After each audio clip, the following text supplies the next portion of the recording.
हाय दोस्तों, जैसा कि आप लोगों को मालूम है कि मैं यूपीएससी से लेके बीपीएससी एसएससी तक की तैयारी के लिए आप लोगों के लिए वीडियो बनाता हूं। हमारा वीडियो हर प्रकार के एग्ज़ाम के लिए होता है। तो चलिए, आज जो हम बात करने जा रहे हैं स्पेशल बीपीएससी और एसएससी का, ये हमारा सेट है जो कि बहुत ही इंपॉर्टेंट क्वेश्चन है। ये क्वेश्चन 2017-18 में पूछ चुके हैं ऑनलाइन परीक्षा में। तो चलिए शुरू करते हैं। क्वेश्चन है, अंग्रेजों द्वारा कलकत्ता में निर्मित दुर्ग का क्या नाम है?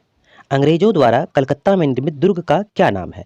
तो इसका सही उत्तर है फोर्ट विलियम नाम है। कलकत्ता में निर्मित दुर्ग का नाम फोर्ट विलियम है। ये किसमें पूछा है? संयुक्त हायर सेकेंडरी स्तरीय परीक्षा 2010 में पूछ चुका है। चलिए थोड़ा सा इनका व्याख्या देख लेते हैं।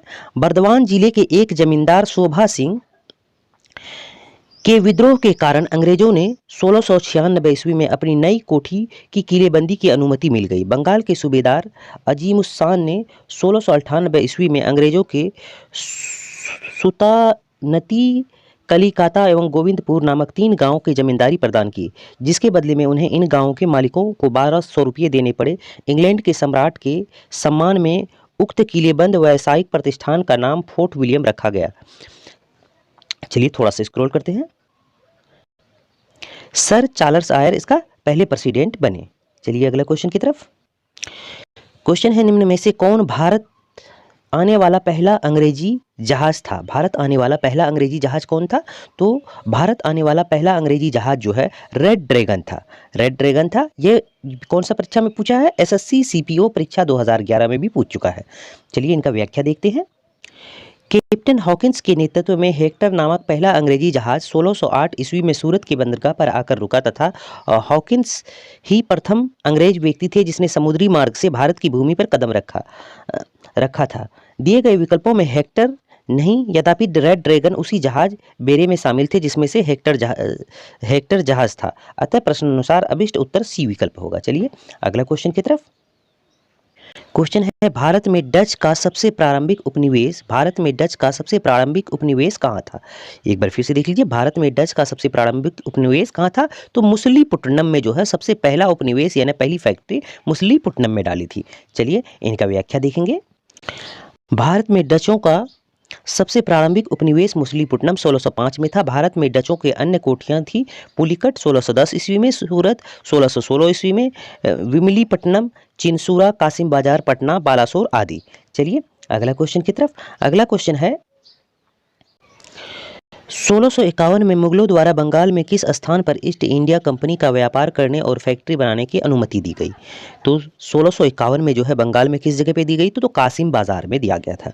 व्याख्या देखते हैं। 1651 ईस्वी में मुगलों द्वारा बंगाल में कासिम बाजार और हुगली नामक स्थान पर ईस्ट इंडिया कंपनी के व्यापार करने और फैक्ट्री बनाने की अनुमति दी गई। चलिए अगला क्वेश्चन की तरफ। क्वेश्चन है, अंग्रेजों ने निम्नलिखित स्थानों में से जिस क्रम में अपने व्यापार केंद्रीय स्थापित किए उसका सही कालानुक्रम है।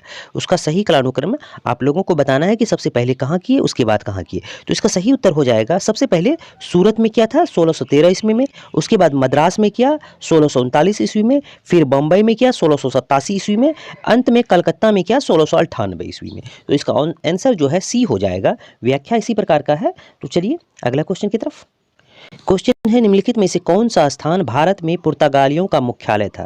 तो कौन सा स्थान जो है भारत में पुर्तगालियों का मुख्यालय था? तो गोवा जो है भारत में पुर्तगालियों का मुख्यालय था। व्याख्या देख लेते हैं। प्रारंभ में अल्फांसो द अल्बुकर्क द्वारा कोचीन में मुख्यालय बनाया गया और 1530 ईस्वी में नीनो द कुन्हा द्वारा सरकारी कार्यालय कोचीन गोवा स्थानांतरित कर दिया गया। इस प्रकार गोवा काफी लंबी अवधि तक पुर्तगालियों का मुख्यालय रहा।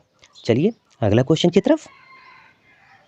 क्वेश्चन है, अंग्रेज शासक चार्ल्स द्वितीय किसकी राजकुमारी से विवाह करने के लिए बम्बई दहेज में लिया? तो अंग्रेज शासक चार्ल्स द्वितीय जो है किसकी राजकुमारी से विवाह करने के लिए जो है बम्बई दहेज में लिया? तो पुर्तगाल की राजकुमारी से विवाह करने के लिए बम्बई शहर जो है वर्तमान मुंबई दहेज में लिया। व्याख्या देख लेते हैं। 1661 ईस्वी में इंग्लैंड के सम्राट चार्ल्स द्वितीय का विवाह पुर्तगाल की राजकुमारी कैथरीन से होने के कारण अंग्रेजों को मुंबई दहेज के रूप में प्राप्त हुआ और बाद में चार्ल्स द्वितीय ने बम्बई को 10 पाउंड के लिए वार्षिक किराए पर ईस्ट इंडिया कंपनी को दे दिया। चलिए अगला क्वेश्चन की तरफ।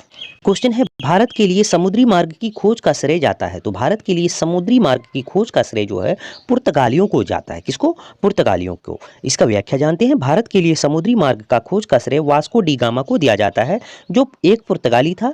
यह कालीकट के तट पर 1498 ईस्वी में पहुंचा। यहाँ के स्थानीय शासक जमोरिन ने उसका स्वागत किया, जबकि स्थानीय व्यापारियों ने इसका विरोध किया था। चलिए आगे बढ़ते हैं। क्वेश्चन है, पुर्तगाली यात्री वास्को डी गामा का कालीकट आने पर भव्य स्वागत करने वाले भारतीय राजा का नाम बताइए।